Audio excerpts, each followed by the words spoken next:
भगवान दत्तात्रेय की त्रिमूर्ति है, ब्रह्मा, विष्णु और महेश। और तीनों ही जो देव हैं, एक उत्पत्ति करते हैं, एक पालन करते हैं और एक संहार करते हैं। विशेषकर इन तीनों का ही एक रूप वो भगवान दत्तात्रेय हैं। तो 24 हमारे अवतार हुए, उन 24 अवतारों में भगवान दत्तात्रेय षष्ठ अवतार थे, छठे नंबर के अवतार थे। देवदत्त भगवान की जय, कार्तिक भगवान की जय, सभी देवी देवताओं की जय।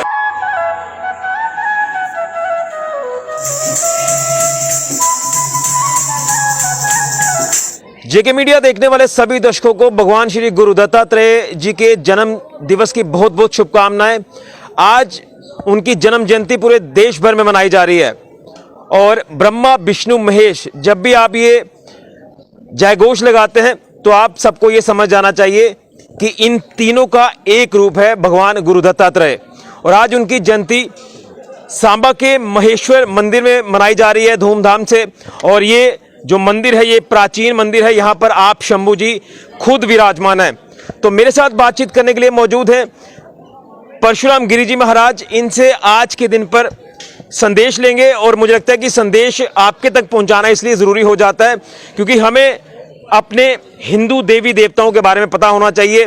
हम हर धर्म को लेकर बात करते हैं और अपने धर्म की जब बात करते हैं तो सभी धर्म हम यही कहेंगे एक बराबर हैं। तो आज के इस खास दिन पर खास संदेश लेंगे परशुराम गिरी जी महाराज से। तो महाराज जी, सबसे पहले तो आपको बहुत बहुत शुभकामनाएं। आज गुरु दत्तात्रेय भगवान जी की जन्म जयंती है, तो शायद कुछ लोगों को नहीं पता होता है और कुछ लोगों को बस यही पता होता है कि ब्रह्मा, विष्णु, महेश, जब ये उच्चारण किया जाता है, मंत्रोच्चारण करें या फिर जयघोष लगाएं, यही तक सीमित रहते हैं लोग, लेकिन शायद उनको बीच में हिस्ट्री पता नहीं होती है। तो आज इस दिन पर क्या संदेश देंगे और क्या इसको लेकर कहना चाहते हैं? विधि विष्णु शिवात्मक मूर्ति धरम, कंजशूल कमंडलु चक्रकरम, निगमागम तत्व विचार परम, भज दत्त गुरुम त्रियतापहरम। भगवान दत्तात्रेय की त्रिमूर्ति है, ब्रह्मा, विष्णु और महेश। और तीनों ही जो देव हैं, एक उत्पत्ति करते हैं, एक पालन करते हैं और एक संहार करते हैं। विशेषकर इन तीनों का ही एक रूप वो भगवान दत्तात्रेय हैं, जो त्रिविध तापों का शमन करने वाले हैं। आध्यात्मिक ताप, आदिदैविक, आदि भौतिक, इन तीनों तापों का शमन करने वाले भगवान दत्तात्रेय माँ अनुसुईया के पुत्र हैं, अत्रि ऋषि के पुत्र हैं। ऐसा बताया जाता है इतिहास में, जो हमारे 24 देव हुए, आदि अनादिकाल जो परंपरा हमारी सनातनीय परंपरा जो आदिकाल से चली आ रही है, चाहे वो ऋषियों की हो, नारायण, पद्म, भव, वशिष्ठ, शक्ति, पाराशर, व्यास, सुखदेव, गौड़पादाचार्य, गोविंदाचार्य, शंकराचार्य और शंकराचार्य जी महाराज द्वारा स्थापित ये मठ मंदिर और ये सारी व्यवस्थाएं, उन सभी के आचार्य रूप में भगवान नारायण। और जो 24 हमारे अवतार हुए, उन 24 अवतारों में भगवान दत्तात्रेय षष्ठ अवतार थे, छठे नंबर के अवतार थे। भगवान दत्तात्रेय, एक बार मैं संक्षेप में ही कहूँगा, माँ अनुसुईया की परीक्षा लेने के लिए स्वयं ब्रह्मा, विष्णु, महेश तीनों पधारे, उनके पतिव्रत धर्म की परीक्षा लेने के लिए।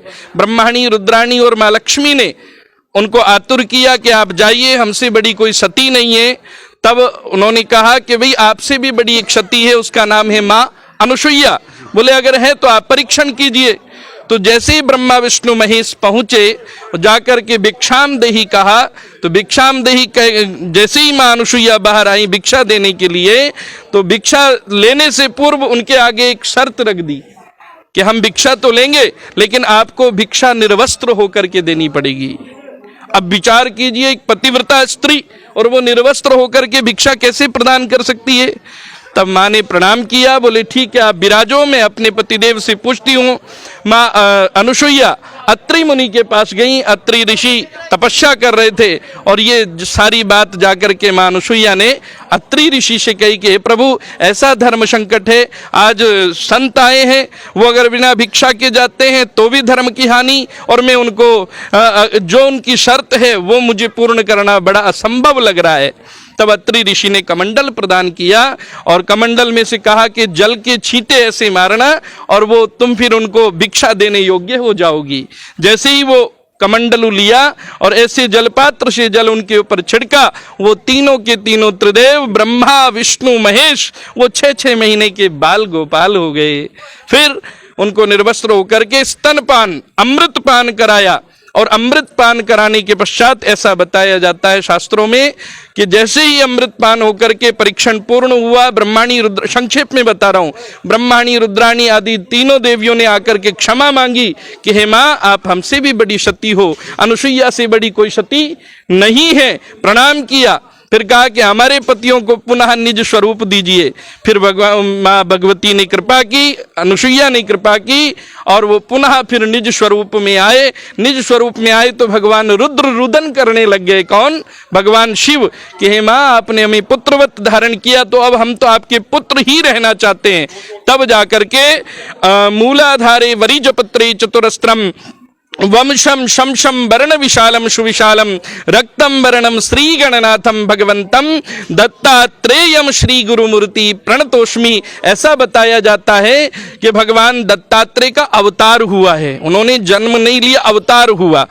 मां अनुसुईया की बाईं हाथ की हथेली में छाला हुआ, छाला जैसे ही फूटा और भगवान प्रकट हो गए। मूलाधारे वरीजपत्रे चतुरस्त्रम वंशम शमशम वर्ण विशालम सुविशालम रक्तम वर्णम श्री गणनाथम भगवंतम दत्तात्रेयम श्री गुरुमूर्ति प्रणतोष्मी।